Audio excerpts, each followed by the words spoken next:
వివేకానందుడు నేటి యువతకు ఆదర్శం. చేవెళ్ల కాంగ్రెస్ ఇన్ఛార్జ్ భీమ్ భరత్. నేడు భారతదేశం గర్వించదగ్గ తత్వవేత్త స్వామి వివేకానంద 150వ జయంతిని పురస్కరించుకుని యువజన దినోత్సవంగా జరుపుకుంటున్న నేపథ్యంలో చేవెళ్ల కాంగ్రెస్ ఇన్ఛార్జ్ భీమ్ భరత్ ప్రజలకి శుభాకాంక్షలు తెలిపారు. భారత సంస్కృతి గొప్పతనాన్ని ప్రపంచ స్థాయిలో చాటి చెప్పిన స్వామి వివేకానంద జీవితం ప్రతి ఒక్కరికి, ముఖ్యంగా నేటి యువతకి ఆదర్శనీయమని తెలిపారు.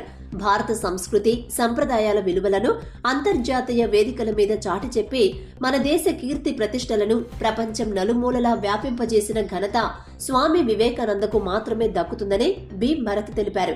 న్యూయార్క్ లో 100 ఏళ్ల క్రితమే జరిగిన అంతర్జాతీయ స్థాయి మతాల సమ్మేళన సభకు హాజరై మన దేశ సంస్కృతిపై ఆయన చేసిన ఉపన్యాసం చరిత్రలో నిలిచిపోయిందని తెలిపారు. ఈ కార్యక్రమంలో మొయినాబాద్ మండలంలోని హిమాయత్ నగర్ గ్రామ కాంగ్రెస్ పార్టీ సీనియర్ నాయకులు, కార్యకర్తలు, ప్రజలు, ముఖ్యంగా యూత్ సభ్యులు పాల్గొన్నారు.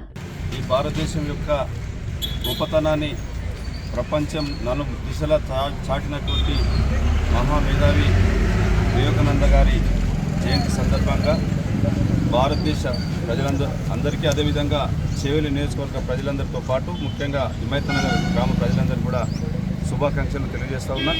ఆ మహానీయుని, ఈ దేశం యొక్క ఔన్నత్యాన్ని ఆయన ప్రపంచానికి చాటి చెప్పిండు. ఈ దేశంలో ప్రజలందరూ కూడా కులం మతం తేడా లేకుండా ప్రజలందరూ కూడా కలిసిమెలిసి హిందూ ధర్మం ప్రకారం జీవించాలని ఆయన బలంగా కోరుకున్నాడు. ప్రపంచ మేధావుల సదస్సులో ప్రసంగిస్తూ ఈ దేశం యొక్క గొప్పతనాన్ని ప్రపంచానికి చాటి చెప్పాడు. అట్లాంటి మహనీయుని యొక్క జయంతిని ఈరోజు మనం అందరం జరుపుకోవడం చాలా సంతోషంగా ఉంది. ఈ యొక్క కార్యక్రమంలో పాల్గొన్నటువంటి నాయకులకు, ప్రజలందరూ కూడా ఈ సందర్భంగా నేను శుభాకాంక్షలు, ధన్యవాదాలు తెలియజేస్తా ఉన్నా. ఆ మహనీయుని ఆశయాల సాధనలో మనం అందరం కూడా ఆయన ఆశయ సాధన కోసం కృషి చేయాలని, పనిచేయాలని, ఆయన చూపిన మార్గంలో ప్రయాణం చేయాలని మీ అందరికీ, యువతకు విజ్ఞప్తి చేస్తూ నాకు అవకాశం కల్పించినటువంటి ఈ యొక్క గ్రామ కాంగ్రెస్ పార్టీ నాయకులకు, ప్రజలకు అందరికీ కూడా నా యొక్క ధన్యవాదాలు తెలియజేస్తా ఉన్నాను. Thank you.